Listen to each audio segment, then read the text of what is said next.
नमस्कार दोस्तों, आपका अभिनंदन है हमारे चैनल पाठशाला की एक्सपर्ट एडवाइस के धर्म क्षेत्र में। और जैसा कि हमसे जुड़े सभी साथी जानते हैं कि इस चैनल का उद्देश्य सनातन के सभी गूढ़ रहस्यों को सरल करके एक अद्भुत जानकारी अपने दर्शकों तक पहुंचाना होता है। तो इसी श्रृंखला में आज हम आपके लिए लेकर आए हैं पवित्र शंख के चमत्कारिक रहस्य। मित्रों, शंख से जुड़े कई प्रश्न हमारे दर्शकों ने हमसे कमेंट्स के माध्यम से पूछे हैं, जैसे क्या शंख हमारे सभी कष्टों को दूर कर सकता है? क्या शंख नेगेटिव एनर्जीज को हमसे दूर भगा सकता है? क्या शंख में वह शक्ति है कि वह हमें धनवान बना सकता है? क्या शंख हमें एक शक्तिशाली व्यक्ति बना सकता है? तो इन सभी प्रश्नों का उत्तर है हाँ। हमारे पुराण कहते हैं कि शंख में यह सब कुछ संभव है। तो दोस्तों, इस वीडियो में हम शंख से जुड़े सारे साइको सोशल एलिमेंट्स पर, उसके माइथोलॉजिकल इंपॉर्टेंस पर और साइंटिफिक इंपॉर्टेंस पर बात करने वाले हैं। पूरी डिटेल डिस्कशन होगी, तो जुड़े रहिए इस वीडियो के अंत तक हमारे साथ। वीडियो शुरू करने से पहले एक महत्वपूर्ण बात आपको बता दूं कि महादेव शिव को छोड़कर अन्य सभी देवताओं पर शंख से जल अर्पित किया जा सकता है। इसका कारण यह है कि शिव ने शंखचूर्ण नामक दैत्य का वध किया था, अतः शंख का जल शिव को निषेध बताया गया है। शंख के नाम से कई बातें विख्यात हैं, जैसे योग में शंख प्रक्षालन और शंख मुद्रा होती है, तो आयुर्वेद में शंख पुष्पी और शंख भस्म जैसे प्रयोग किए जाते हैं। प्राचीन काल में शंख लिपि भी हुआ करती थी। वहीं विज्ञान के अनुसार शंख समुद्र में पाए जाने वाले एक प्रकार के घोंघे का खोल होता है, जिसे वह अपनी सुरक्षा के लिए बनाता है। वहीं दूसरी ओर वास्तु विज्ञान के अनुसार शंख से केवल वास्तु दोष ही दूर नहीं होते, इससे आरोग्य वृद्धि, आयुष प्राप्ति, लक्ष्मी प्राप्ति, संतान प्राप्ति, पितृदोष शांति, विवाह आदि की रुकावटें भी दूर की जा सकती हैं। इसके अलावा शंख के कई अन्य चमत्कारिक लाभ भी होते हैं। उच्च श्रेणी के श्रेष्ठ शंख कैलाश मानसरोवर, मालद्वीप, लक्षद्वीप, कोरामंडल द्वीप समूह, श्रीलंका एवं भारतवर्ष में पाए जाते हैं। हमारे ग्रंथों में कहा गया है, त्वं पुरा सागरोत्पन्नो विष्णुना वृद्धिता करे नमितः सर्वदेवेश्य पांचजन्य नमोस्तुते। तो चलिए इस वीडियो को प्रारंभ करते हैं पवित्र शंख के पहले चमत्कारिक रहस्य से, जो है शंख के प्रकार। तो बेसिकली शंख दो प्रकार के होते हैं, दक्षिणावर्ती तथा वामावर्ती। लेकिन एक तीसरे शंख का भी प्रकार बताया गया है, जिसे मध्यावर्ती या गणेश शंख कहा जाता है। दक्षिणावर्ती शंख पुण्य के योग से ही प्राप्त होता है। यह शंख जिस घर में रहता है वहां मां लक्ष्मी की उत्तरोत्तर कृपा बनी रहती है। इसका प्रयोग अर्घ्य आदि देने के लिए किया जाता है। दक्षिणावर्ती शंख वह शंख होता है जिसका पेट दाईं ओर यानी राइट हैंड साइड खुला होता है।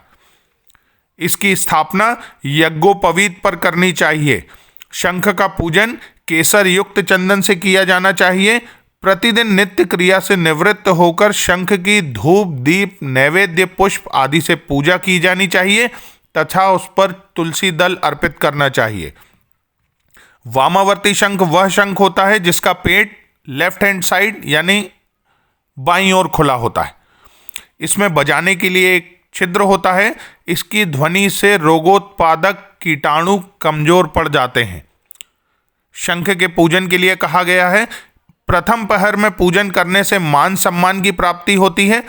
द्वितीय प्रहर में पूजन करने से धन संपत्ति में वृद्धि होती है। तृतीय प्रहर में पूजन करने से यश व कीर्ति में वृद्धि होती है तथा चतुर्थ प्रहर में पूजन करने से संतान प्राप्ति होती है। प्रतिदिन पूजन के बाद 108 बार या श्रद्धानुसार मंत्रों का जप भी करना चाहिए। इसके साथ आगे बढ़ते हुए दूसरे रहस्य में हम चर्चा करते हैं शंख के पौराणिक महत्व की इस श्लोक के साथ। पांचजन्यम ऋषिकेशो देवदत्तम धनंजयः पौंड्रम दधमौ महाशंखम भीमकर्मा वृकोदरः। महाभारत में लगभग सभी योद्धाओं के पास शंख होते थे। उनमें से कुछ योद्धाओं के पास तो चमत्कारिक शंख होते थे, जैसे भगवान श्री हरि कृष्ण के पास पांचजन्य नामक शंख था, जिसकी ध्वनि कई किलोमीटर दूर तक जाती थी। अर्जुन के पास देवदत्त, युधिष्ठिर के पास अनंत विजय, भीष्म के पास पौंड्रिक, नकुल के पास सुघोष तथा सहदेव के पास मणि पुष्पक शंख था। सभी के शंखों का महत्व और शक्ति अलग अलग थी। हमारे देवी देवता गण भी शंख को अस्त्र के रूप में धारण किए हुए हमने चित्रों में देखा हुआ है। महाभारत में युद्धारंभ की घोषणा और उत्साहवर्धन हेतु शंखनाद किया जाता था। अथर्ववेद के अनुसार शंख से राक्षसों का नाश होता है। इसका उल्लेख इस प्रकार मिलता है, शंखेन हत्वा रक्षांसी। भागवत पुराण में भी शंख का उल्लेख हुआ है। यजुर्वेद के अनुसार युद्ध में शत्रुओं का हृदय दहलाने के लिए शंख फूंकने वाला व्यक्ति बहुत विशिष्ट होता है। अद्भुत शौर्य और शक्ति का संबल शंखनाद से होने के कारण ही योद्धाओं द्वारा इसका प्रयोग किया जाता था। श्री कृष्ण का पांचजन्य शंख तो अद्भुत और अनूठा था, जो महाभारत में विजय का प्रतीक बना। इसे नाद ब्रह्म की संज्ञा दी गई है। शंख की ध्वनि को ओम की ध्वनि के समकक्ष माना गया है। शंखनाद से आपके आसपास की नकारात्मक ऊर्जा का नाश तथा सकारात्मक ऊर्जा का संचार होता है। शंख से निकलने वाली ध्वनि जहां तक जाती है, वहां तक बीमारी के कीटाणुओं का नाश हो जाता है। तो मित्रों, ये हैं शंख से जुड़ी कुछ मूलभूत जानकारियां। अब आपको एक बहुत ही रोचक बात बता देते हैं। क्या आप जानते हैं कि हमारे देश में धर्मपत्नी के भाई को साला ही क्यों कहा जाता है? यदि नहीं जानते तो आपको जानकर आनंद आ जाएगा। तो समुद्र मंथन की घटना तो आपने सुनी ही होगी, जिसमें से अमृत कलश और माता लक्ष्मी को मिलाकर कुल 14 दिव्य रत्न निकले थे। उन्हीं 14 दिव्य रत्नों में से एक दिव्य शंख भी प्राप्त हुआ, जिसका नाम था पांचजन्य साला शंख, जिन्हें मां लक्ष्मी का भाई माना गया। श्री हरि विष्णु की अर्धांगिनी मां लक्ष्मी के भाई शंख भी भगवान विष्णु को अति प्रिय हैं, और इसी परंपरा के चलते आज भी हमारे यहां पत्नी के भाई को साला कहकर संबोधित किया जाता है। अर्थात साला वास्तव में उपहास का नहीं, अपितु सम्मान प्रदान करने वाला संबोधन है। मित्रों, शंख धन प्राप्ति में कैसे सहायक है? शंख पूजन से क्या क्या लाभ हैं? स्वास्थ्य में शंख का लाभ कैसे प्राप्त किया जा सकता है? विश्व का सबसे बड़ा शंख कहाँ है? शंख से वास्तु दोष का निवारण कैसे हो सकता है?